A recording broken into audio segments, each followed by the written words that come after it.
The Harrison Building towered over downtown Chicago, its steel and glass facade reflecting the morning sun. I sat in my private car across the street, watching board members of Harrison Industries file into the lobby, each one dressed in expensive suits, carrying leather briefcases, radiating the self-importance that came with serving on my family's board. My father would be arriving last, of course. Michael Harrison always had to make an entrance. "Are you ready for this, Ms. Harrison?" my driver asked, catching my eye in the rearview mirror. I smiled, smoothing my Channel suit. "I've been ready for this moment for 8 years, James. 8 years since my father had stood in his mahogany-paneled office and declared me unworthy of the family legacy. 8 years of careful planning, silent acquisitions, and patient waiting. Today it would all pay off."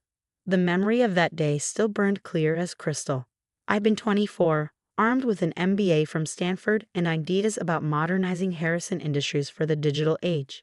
"The company needs to adapt," I'd argued, spreading market research across his desk. "We're losing market share to more innovative competitors if we don't embrace new technology." "Enough." My father's hand had slammed down, scattering my carefully prepared presentations. "Harrison Industries has thrived for 3 generations doing things the traditional way. We don't need your Silicon Valley nonsense." My brother Marcus had smirked from his position by the window. At 28, he was already being groomed as the next CEO, despite having none of my qualifications or vision. "Face it, Emma," he drawled. "You're not cut out for this business. Why don't you go start a blog or something? Leave the real work to people who understand it." I'd stood my ground, hands trembling but voice steady. "The market is changing, if we don't change with it." I said enough. My father's face had turned that dangerous shade of red that always preceded his worst outbursts. "You want to change things? You want to modernize? Fine. Buy your own company, because you'll never have a say in this one." The next day, my office had been cleared out. My board position, granted as a courtesy to the CEO's daughter, was revoked. My access to company files terminated. They thought they were ending my story. Instead, they were starting it. I took the elevator to my private office in a neighboring building. Not Harrison Industries' outdated headquarters, but a modern space filled with cutting-edge technology, the kind my father had dismissed as unnecessary.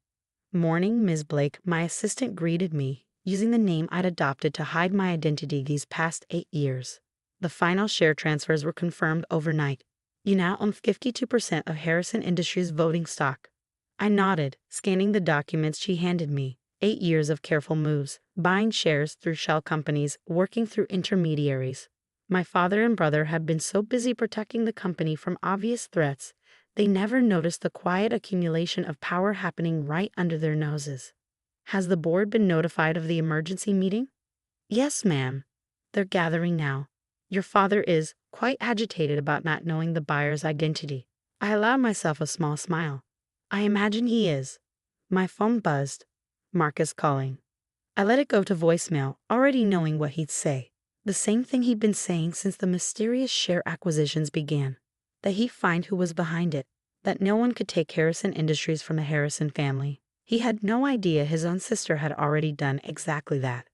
I checked my appearance one last time in the reflection of my office window.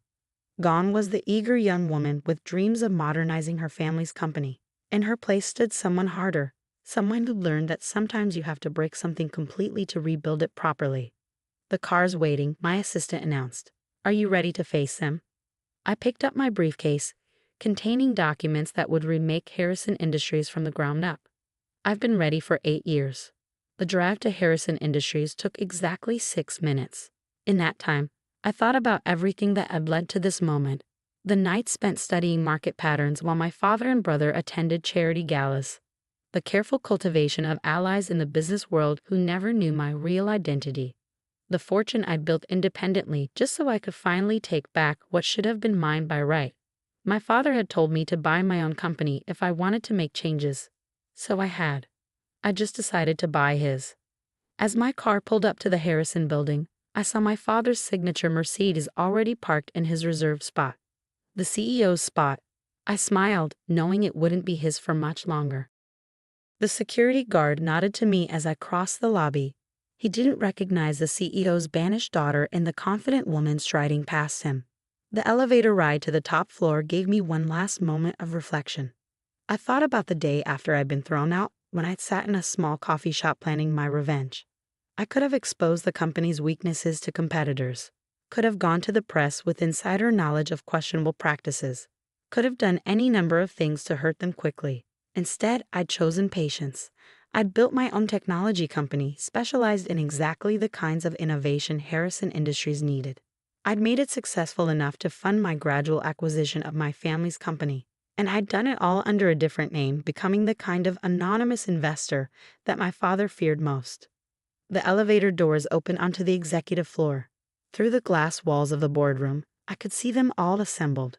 The old guard of Harrison Industries, with my father at the head of the table and Marcus at his right hand. My heels clicked against the marble floor as I approached the boardroom. 8 years of waiting. 8 years of planning. 8 years of letting them think they'd won. Time to show them how wrong they'd been. I pushed open the boardroom doors exactly at 9 o'clock. The conversation inside died instantly, all eyes turning to the unknown woman entering their sacred space. My father's face darkened with annoyance. He hated when anyone interrupted his meetings.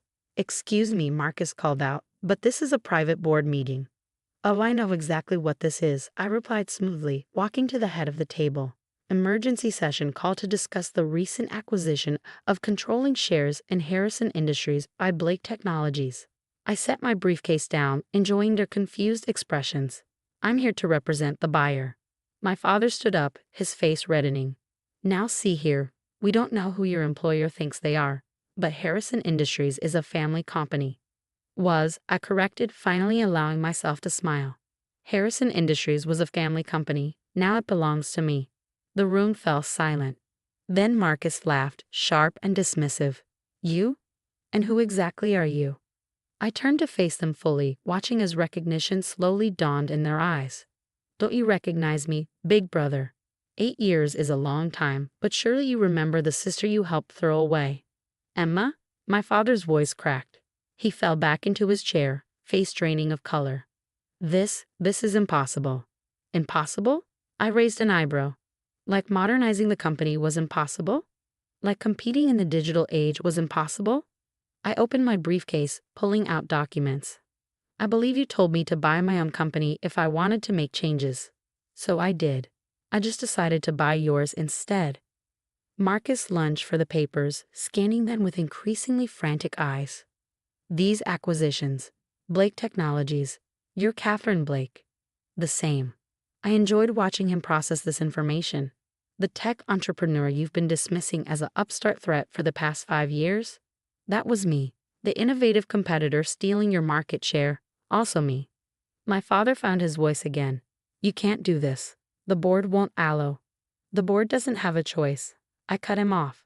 "I own 52% of voting shares, acquired legally through various shell companies while you were too busy protecting yourself from obvious threats to notice the quiet ones." I nodded to my assistant, who began distributing folders to each board member. "Inside you'll find my plans for restructuring Harrison Industries. The company will be merged with Blake Technologies, bringing it into the modern era you fought so hard to avoid." "You destroy your own family's legacy," my father demanded. "No, father. I'm saving it. Your outdated methods were destroying it just fine without my help." I turned to address the board. "Harrison Industries has lost 40% of its market share in the past 5 years. Your technology is obsolete, your methods antiquated. Half your major clients have already quietly switched to firms using Blake Technologies systems." The board members shuffled uncomfortably, unable to deny the truth of my words. They'd watched our company's slow decline, too afraid of my father to speak up. "This is revenge," Marcus spat. "You're just bitter about being passed over." "Revenge?" I laughed. "Brother, if I wanted revenge, I would have sold our trade secrets to competitors. I would have exposed the questionable accounting practices you thought no one knew about. This isn't revenge, it's resurrection. I'm going to drag this company into the future, whether you like it or not." I stood at the head of the table, my father's position for so many years. "As of this moment, I am the new CEO of Harrison Industries. Father, your retirement will be announced this afternoon. Marcus, your position as CFO is terminated, effective immediately." My father surged to his feet. "You can't?"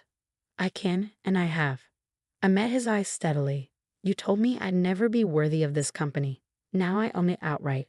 Funny how life works out, isn't it? The next hour was a blur of legal documents, formal votes, and shell-shocked expressions. One by one, the board members signed off on my takeover, many of them hiding smiles. They'd seen this coming, even if my father hadn't. As the room cleared out, I remained at the table with my father and brother. The three Harrisons together for the first time in 8 years. How different the power dynamic was now. "Why?" my father finally asked, his voice smaller than I'd ever heard it. "Why go to all this trouble? Why not just start your own company?" "I did start my own company," I reminded him. "Blake Technologies is worth 3 times what Harrison Industries is. But this company," I looked around the boardroom, at the portraits of Harrison men on the walls. "This company should have been my legacy too. You just couldn't see past your own outdated beliefs to recognize that." Marcus stood up, straightening his tie with trembling hands. "So that's it? We're just out?" "You're out," I confirmed. "But unlike you, I believe in merit over birthright. If you want to earn your way back in, you can apply for a junior position like anyone else. Start from the bottom, prove your worth." That's what I had to do. I watched them leave, my father stooped with defeat, Marcus practically running from the room. 8 years of watching them drive our family's company toward obsolescence, and finally I could stop them. My assistant entered with a glass of champagne. "Congratulations, Ms. Harrison. Or should I still call you Ms. Blake?" I smiled, picking up the glass. "Harrison is fine now. I paid enough for the name. Might as well use it." The press release went out an hour later. Harrison Industries acquired by Blake Technologies. Prodigal daughter returns as CEO. My phone exploded with messages from relatives who'd shunned me 8 years ago, now suddenly remembering their dear cousin Emma. I ignored them all. That evening, I moved into my father's old office, my office now. I had the dark wood paneling torn out, replaced with glass walls that let in light. The portraits of Harrison men came down, replaced with screens showing real-time market data. The company my grandfather built, my father stagnated, and my brother nearly destroyed was finally moving into the future, and I was the one dragging it there. Sometimes at night, I look out from my office window at the city below. I think about that day 8 years ago, when they thought they were punishing me by denying me my inheritance. They didn't realize they were just motivating me to take it by force. The nameplate on my desk reads Emma Harrison, CEO.